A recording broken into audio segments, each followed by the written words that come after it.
नमस्कार, मैं हूं अशोक वर्मा। आप देख रहे हैं टीवी 20 न्यूज। अपने अपने क्षेत्रों की खबरों को देखने के लिए बने रहिए हमारे साथ। अब शुरुआत करते हैं खबरों की तरफ। सीमा जब पाकिस्तान में थी, उसका तलाक हुआ। उसके बाद वो अपने पिता के यहाँ आई। पिता की मौत के बाद सचिन से दोस्ती हुई। सचिन से दोस्ती के बाद उसने इस पाकिस्तान में रहते हुए सनातन धर्म ग्रहण किया। फिर नेपाल आई। नेपाल में सनातन धर्म के अनुसार विवाह किया। विवाह के बाद फिर पाकिस्तान गई। बच्चों को लेके नेपाल के रास्ते भारत आई। भारत में आकर फिर लीगली कन्वर्जन किया, हिंदू धर्म ग्रहण किया, जिसका हिंदू धर्म लीगल कन्वर्जन सर्टिफिकेट के आधार पर। उसके बाद पूरे रीति रिवाज परंपरा के अनुसार सप्तपदी फेरों के साथ विवाह हुआ। दूसरे वर्ष में जब उसने प्रवेश किया, विवाह के बाद से गर्भधारण हुआ भारत में। गर्भाधान के बाद बेटी का जन्म हुआ, जिसका सब देश की दुनिया की सहमति से भारती मीना नाम रखा गया। एलियस उसका घर में नाम रखा गया मीरा रह रही। अब इसके बाद सारी प्रक्रिया एटीएस लगातार पहले से अब में और कर रही। एटीएस जांच एजेंसी सारी कर रही है।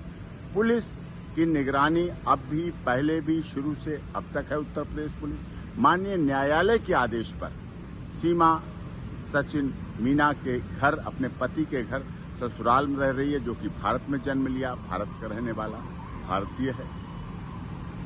देश के महामहिम राष्ट्रपति जी के यहाँ उसकी याचिका लंबित है। सारे ओरिजिनल डॉक्यूमेंट जो पाकिस्तान से लाई थी सब सीमा के एटीएस के पास हैं, जांच कर रही है।